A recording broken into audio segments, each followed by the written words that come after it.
आहेत भगवान परशुराम.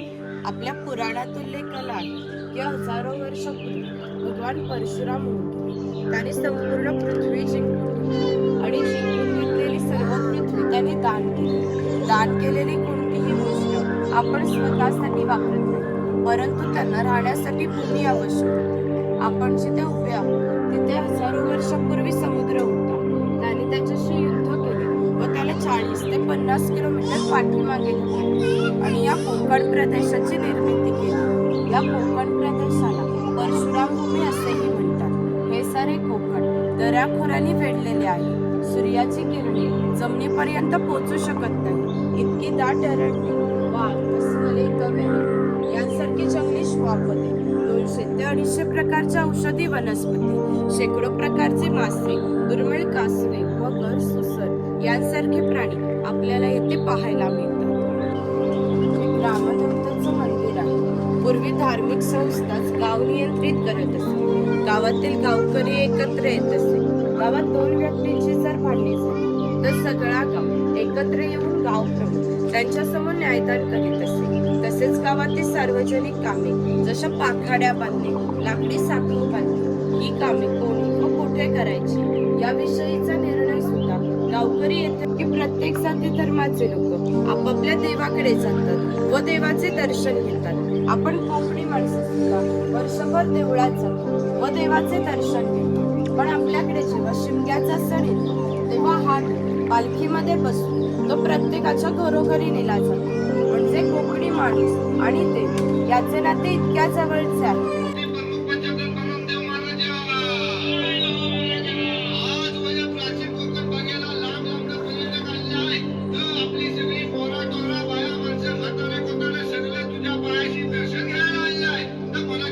असं म्हणतात की कोकणामध्ये भरपूर भूत असतात. कोकणवासियांची अशी श्रद्धा आहे की हा देव त्यांच्यावर नियंत्रण ठेवतो, म्हणून त्याला शिमग्याच्या वेळेस गाराने घातले जाते किंवा पशुबळी दिला जातो.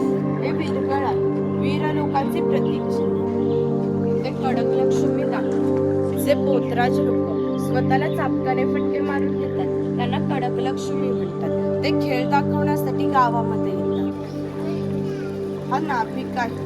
पूर्वी कोकणामध्ये 12 बलुतेदार पद्धत अस्तित्वात होती. म्हणजे नाभिक, सुतार, कासार हे प्रत्येकाच्या घरोघरी जाऊन सेवा पुरवत असे.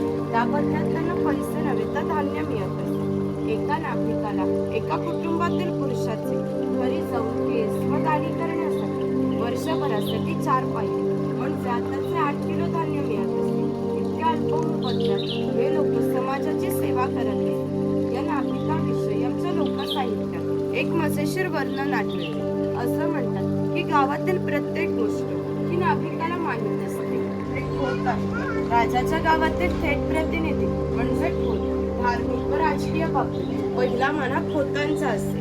खोत लोक गावचे प्रमुख असत. गावातील न्यायदान करणे, महसूल गोळा करणे, कायदा व सुव्यवस्था सांभाळणे ही कामे खोतांची असतात. ही खोतांची बायको आहे. पूर्वी कोकणी स्त्रिया सुंदरही होत्या आणि शूरही होत्या, परंतु त्यांना स्वातंत्र्य नव्हते. माझघराचा उंबरठा हीच त्यांची मर्यादा होती. इकडे खोतांची 2 मुले दाखवली. ती आपला परंपरागत खेळ सोंगट्या खेळतात. हा खेळ महाभारतामध्ये धर्मराज व दुर्योधन यांच्यामध्ये द्यूत नावाने खेळला गेला. हस्तिदंती फासे असतात, शंखांच्या कवड्या असतात. त्या टाकून विशिष्ट प्रकारचे दान मागितले जाते. याचं गवताचं घर आणि याच्या अपुऱ्या कपड्यावर जाऊ नका. आमच्या गावातील महत्वाचा उत्पादक घटक होता. हा एक धान्याचं उत्पादन करीत असे आणि 12 बलुतेदार, खोत व राजा यांना धान्य पुरवण्याचे महत्वाचे काम शेतकरी करीत असे. पूर्वी त्याचं घर असायचं तसंच आम्ही येथे उभारलं आहे.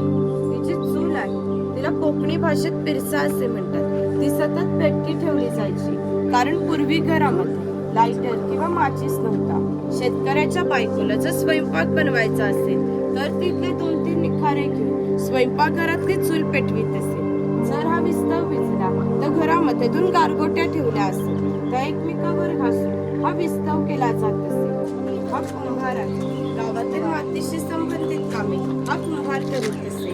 गणपतीचे दिवस आले की लाल मातीचे गणपती तयार करणे, उन्हाळा आला की मातीची मडकी तयार करणे, दिवाळीचे दिवस आले की पणत्या तयार करणे, त्या प्रत्येकाच्या घरोघरी पोहोचवण्याचे काम हा कुंभार करीत असे. हे जे सफेद रंगाचे मडके आहे ते माडी काढण्याचे मडके आहे. कोकणामध्ये नारळाची झाडे मोठ्या प्रमाणात आहे. त्याला नारळ येण्याआधी पोळ येते. तिला आडवा काप दिला जातो. बाजूने विशिष्ट प्रकारचा झाडपाला लावला जातो. तो झाडपाला आतील माडी शोषून घेतो आणि थेंब थेंब गळणारी माडी हे मडके वरचे वर लावून त्यामध्ये साठवली जाते. हा सोनार आहे. सोनार हा गावातील महत्वाचा घटक होता. गावातील महिलांना लागणारे दागिने व विविध देवतांना लागणारे दागिने हा सोनार बनवून देत असते. याच्या या अप्रतिम कलाकुसरीमुळे त्याच्या दागिन्यांना जगभर मागणी होती. शिमगा, नवरात्र व अन्य वेळी ग्रामदेवतेला दागिने घालण्याचा मान हा सोनाराचा असे. दाभोळ या कोकणातील बंदरांना 5000 वर्षापूर्वीचा इतिहास आहे. या बंदरांमधूनच भारतीय व्यापाऱ्यांनी जगाशी व्यापार केला. येथून निर्यात होणाऱ्या वस्तूंमध्ये हस्तकौशल्याच्या वस्तू, हस्तिदंती वस्तू, शंख, शिंपले, हिरे, माणिके इत्यादी वस्तूंची निर्यात हा वाणी करीत असे. त्याबद्दल सर्व जगातून भारतामध्ये सोने येत होते. भारताने जे सुवर्ण युग अनुभवले त्याची प्रवेशद्वारे ही कोकणची बंदरे होती. सुताराचे खरे काम शेतकऱ्याला लागणारी लाकडी अवजारे बनवून देणे हा सावंतवाडीचा सुतार आहे. सावंतवाडीच्या लोकांचे लाकडावरील कोरीव काम हे जगप्रसिद्ध आहे. याच्या काही हस्तकौशल्याच्या वस्तू तुम्हाला आमच्या हस्तकला विक्री केंद्रात पाहायला मिळतात. शेतकऱ्याला लागणारी लोखंडी अवजारे बनवून देण्याचे काम लोहार करीत असे. उदाहरणार्थ कोयता, कुऱ्हाड, नागराचे फळे इत्यादी. 500 वर्षापूर्वी कोकणाची राजकीय परिस्थिती अस्थिर होती. बरेचसे लोक सैन्यामध्ये होते. त्यांना लागणाऱ्या लोखंडी ढाली व तलवारी हा लोहार बनवून देत असते. हा तेली आहे. पूर्वी कोकणी माणसे आपल्या जीवनात खोबरेल तेलाचा वापर मोठ्या प्रमाणात करत असत. हा तेलाचा घाणा आहे. याला खुंट असे म्हणतात. यामध्ये सुके खोबरे घातले जाते. हे जे उभे लाकूड आहे त्याला कोकणी भाषेत लाट असे म्हणतात. ही लाट या आडव्या लाकडाला अशा तऱ्हेने बांधली जाते की जेणेकरून हिला टोपी राहते. चोकडाला बैल बांधला जातो. या बोरुड आहे. पूर्वी प्रत्येक व्यवसाय हा जातीने होत असे. व्यवसाय निवडीचे स्वातंत्र्य नव्हते. प्रत्येकाला आपापल्या जातीचाच व्यवसाय करावा लागत असे. म्हणजे बांबूंच्या वस्तू बनवून देण्याचे काम हा बुरुड करीत असे. हे सूप आहे. ती फुलांची परडी आहे. ते स्वयंपाकघर आहे. पूर्वी प्रत्येक समाजाची स्वतंत्र अशी खाद्य संस्कृती होती. कोणत्याही दोन समाजाची खाद्य संस्कृती समान नव्हती.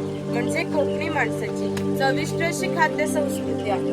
आम्ही कोकणी माणसे आमच्या जीवनात भात व मासे मोठ्या प्रमाणात खातो.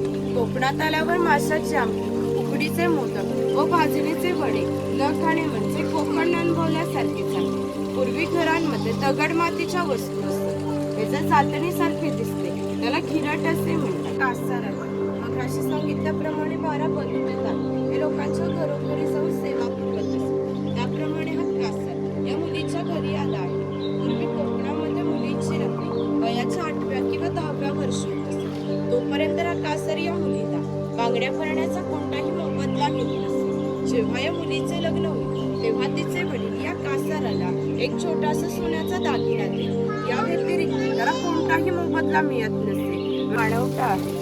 पूर्वी प्रत्येक गावामध्ये भरपूर मोठं जंगल होते. त्यामुळे गावात पाणी मोठ्या प्रमाणावर उपलब्ध होते. गावात ज्या ठिकाणी उंचावर वाळवणी पाणी असते तेथे धरण बांधले. प्रत्येकाच्या घरोघरी पाणी पाटाच्या साहाय्याने नेले जात असते. हा चर्मकार आहे. चामड्याच्या वस्तू बनवून देण्याचे काम हा चर्मकार करीत असते. याच्या जोडीला आणखी एक प्रसंग सांगते की जो 500 वर्षापूर्वी घडला. इथून 80 किलोमीटर अंतरावर मार्लेश्वर नावाचे देवस्थान आहे. धनगर या मराठी शब्दाचा अर्थ ज्याच्याकडे भरपूर धन आहे. पूर्वी हा धनगर समाज इतक्या दुर्गम ठिकाणी राहत होता की तिथून त्याचा पहिला बस स्टॉप देखील 10 ते 12 किलोमीटर अंतरावर असे. हे लोक ज्यावेळी गावामध्ये येत असत त्यावेळी त्यांच्या पायामध्ये चामड्याच्या वाणा, हातात घुंगराची काठी व खांद्यावर फाटकी घुंगरू या वेशभूषेत येत असत. असे असले तरी प्रत्येक धनगर हा 100 ते 125 गायींचा, 5 ते 25 म्हशींचा मालक होता. प्रत्येक गायी म्हशीची किंमत 8 ते 10 हजारापर्यंत होती. या सर्वांची जर विक्री करायचे म्हटले तर त्याची किंमत काही लाखापर्यंत जाते. इतक्या धनसंपत्तीचा मालक हा धनगर होता.